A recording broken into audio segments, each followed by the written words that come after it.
Shalom, shalom, soyez bénis en ce jour, encore soyez bénis, quel que soit là où vous vous trouvez, où vous êtes en train de nous suivre en ce jour, soyez bénis en ce jour. Aujourd'hui, nous allons parler de quoi? De la croissance.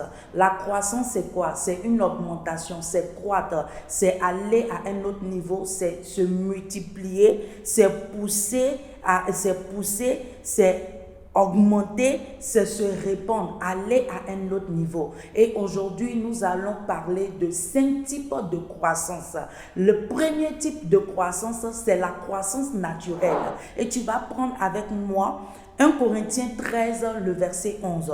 La Bible dit quoi? La Bible dit: quand j'étais enfant, je parlais comme un enfant, je pensais comme un enfant, je raisonnais comme un enfant. Quand je suis devenu homme, j'en ai fini avec ce qui était de l'enfant. Donc ici où je suis en train de parler de la croissance naturelle, je suis en train de parler de quoi? Je suis en train de parler de, étant enfant, on passe à la puberté, et de la puberté à l'adolescence, et de l'adolescence à l'âge adulte. C'est pour cela que dans cette parole, il dit quoi? Il dit: quand j'étais enfant, je parlais comme un enfant. Arrivé aussi où il est passé à l'adolescence, il a commencé à raisonner d'une autre manière. Et arrivé à l'adulte, il a commencé aussi à penser d'une autre manière. Donc ça veut dire quoi? De bébé jusqu'à l'âge adulte, il y a une croissance qui l'a développé. Donc notre corps développe une croissance de bébé jusqu'à l'âge adulte.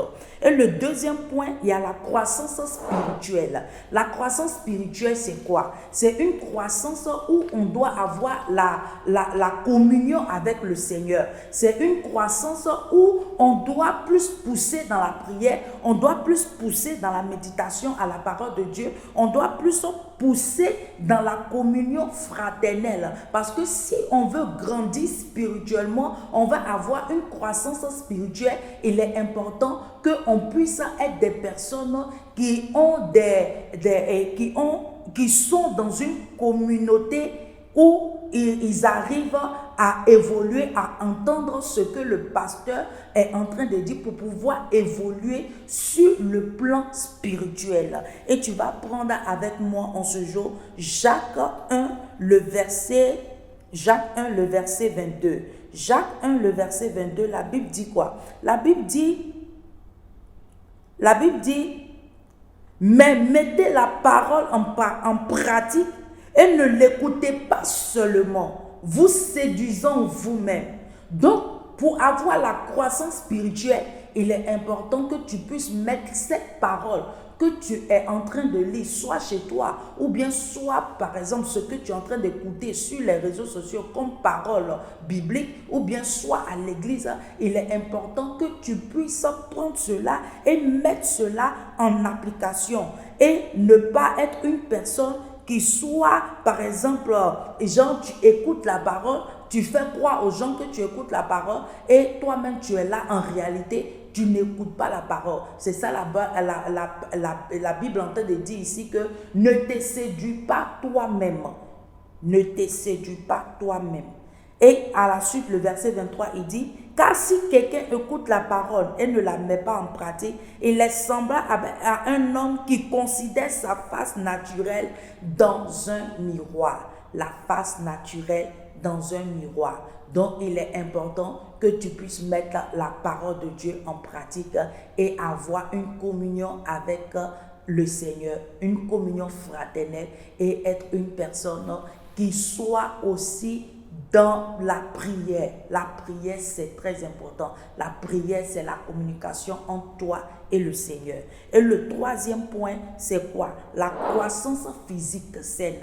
Croissance physique saine, c'est quoi? Tu dois avoir une bonne alimentation, tu dois faire du sport, et tu dois être aussi une personne qui a le temps de pouvoir dormir. Il est important que tu puisses dormir pour avoir une croissance physique saine.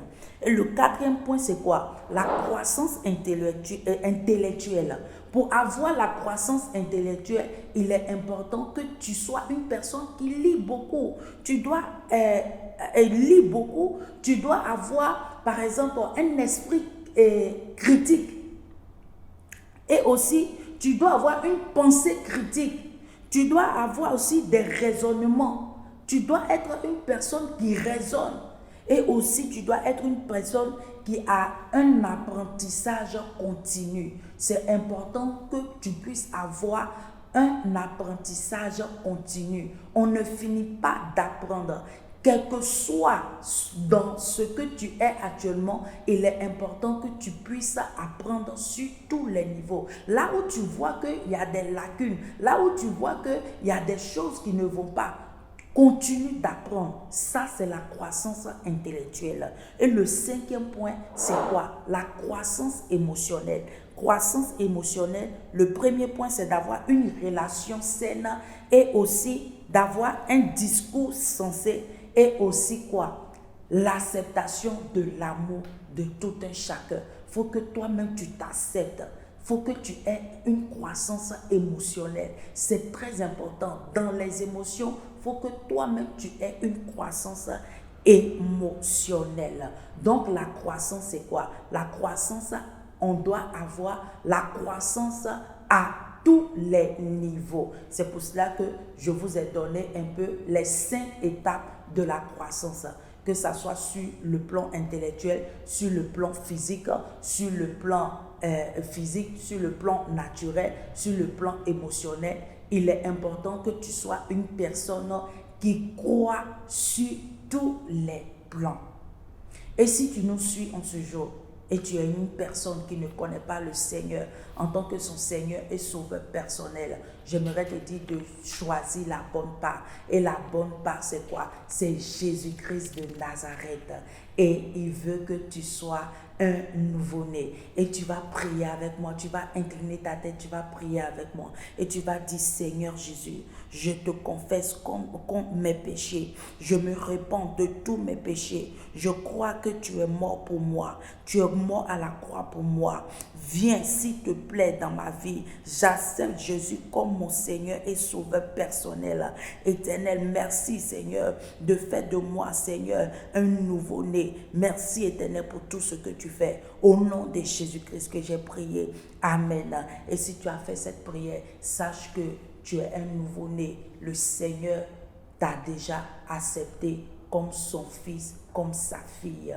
Et si tu es là, et si tu as une question, tu as par exemple des préoccupations au niveau de ta vie spirituelle et tu veux nous poser des questions, tu peux nous poser des questions en écrivant ou bien en nous envoyant des SMS, des messages en Messenger.